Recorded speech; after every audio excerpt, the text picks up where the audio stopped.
여러분 안녕하세요. 오늘 우리가 파헤쳐볼 진짜 흥미로운 주제는 바로 한국 문화계의 아주 오래된 뜨거운 감자, 한국예술종합학교, 일명 한예종의 캠퍼스 이전 논쟁입니다. 에이, 그냥 학교 하나 이사가는 문제 아니냐고요? 아닙니다. 사실 이 논쟁은 수도권 집중화 현상, 그리고 우리 예술교육의 미래라는 아주 거대한 딜레마를 고스란히 비춰주는 거울과도 같거든요. 표면적인 갈등 너머에 도대체 어떤 본질이 숨겨져 있는지 지금부터 저와 함께 싹 다 짚어보시죠. 오늘 살펴볼 핵심 쟁점들입니다. 15년이나 이어져 온 이 논쟁의 역사부터 시작해서 이전을 찬성하고 반대하는 양측의 팽팽한 논리, 해외의 성공 사례들, 그리고 공간을 넘어 구조를 묻는 제3의 대안까지 어느 한쪽으로 치우치지 않고 객관적으로 쫙 한번 훑어보겠습니다. 자, 그럼 첫 번째, 끝나지 않은 이전 논쟁입니다. 이 한예종 이전 떡밥, 사실 갑자기 어제 오늘 툭 튀어나온 이슈가 아닙니다. 무려 15년입니다. 여러분, 진짜 길죠. 이렇게 오래된 고질적인 논쟁이 최근 정치권에서 광주광역시 이전을 골자로 한 법안을 발의하면서 공론장 한가운데로 다시 불타오르게 된 겁니다. 아니, 도대체 왜 이렇게 오랜 시간 동안 해결이 안 되는 걸까요?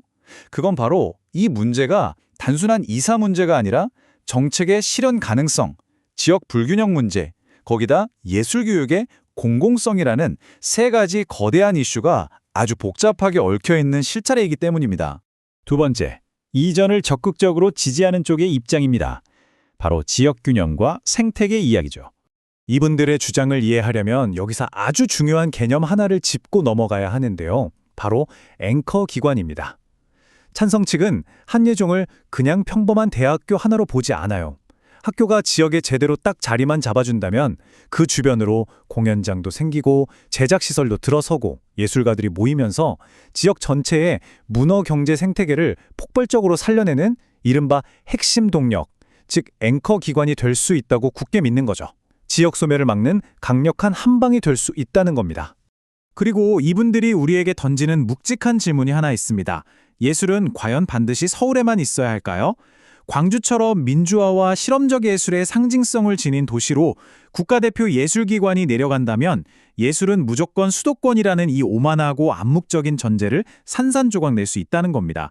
서울을 벗어나는 그 행위 자체가 지니는 엄청난 상징적 파급력을 기대하는 거죠. 세 번째, 그렇다면 반대쪽 이야기도 들어봐야겠죠? 현실과 절차적 문제입니다. 찬성 측의 명분도 훌륭하지만 반대 측이 들이미는 현실의 벽도 진짜 무시할 수가 없거든요. 크게 두 가지 거센 반발에 부딪히고 있습니다.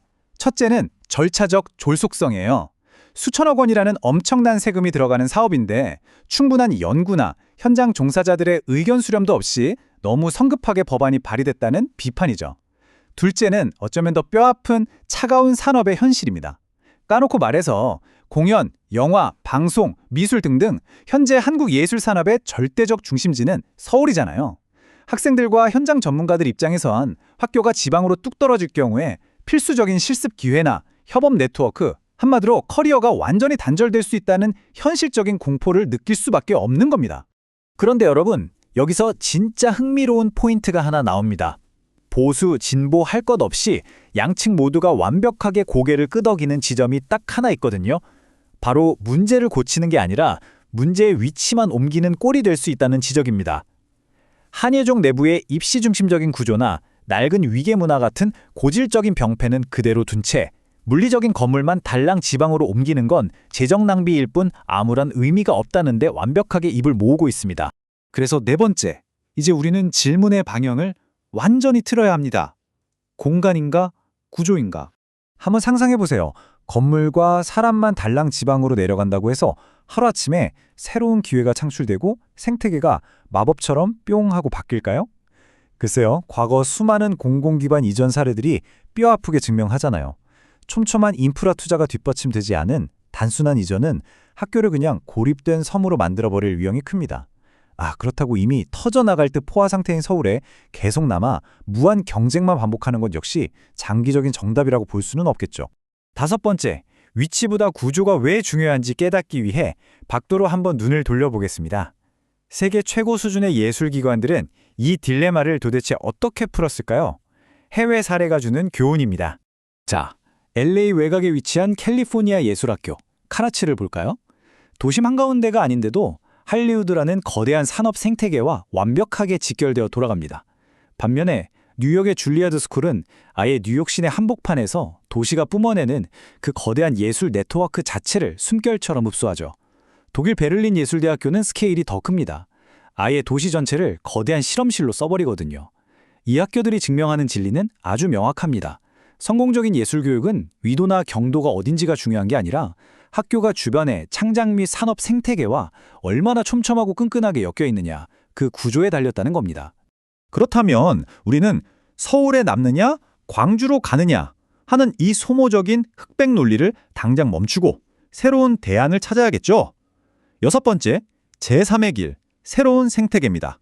생각보다 스마트하고 구체적인 대안들은 이미 충분히 나와 있습니다. 첫째, 분산형 캠퍼스. 서울의 필수적인 네트워크 기능은 남겨두고 지역에는 실험에 특화된 캠퍼스를 따로 두는 방식이죠. 둘째, 선 클러스터 구축. 무작정 학교 건물부터 지을 게 아니라 지역의 레지던시나 제작 인프라 같은 문화적 토양부터 먼저 탄탄하게 깔아주는 겁니다. 마지막으로 교육과정 자체를 재설계해서 물리적인 이전 없이도 학생들이 일정 기간 지역 현장을 순환하며 창작 활동을 하도록 만드는 아주 영리한 방법도 있습니다.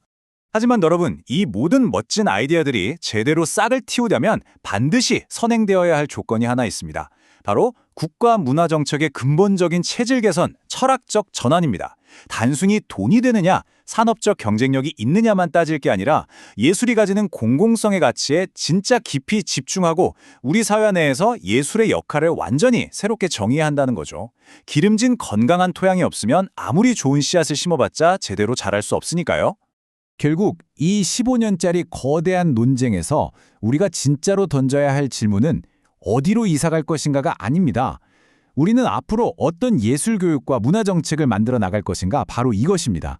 이 본질적인 구조에 대한 우리 사회의 튼튼한 합의가 먼저 이루어질 때 비로소 학교의 위치라는 퍼즐 조각도 가장 완벽한 제자리를 찾을 수 있을 겁니다. 여러분은 우리의 문화적 미래가 어떤 모습이어야 한다고 생각하시나요? 오늘 저희가 준비한 분석은 여기까지입니다. 감사합니다.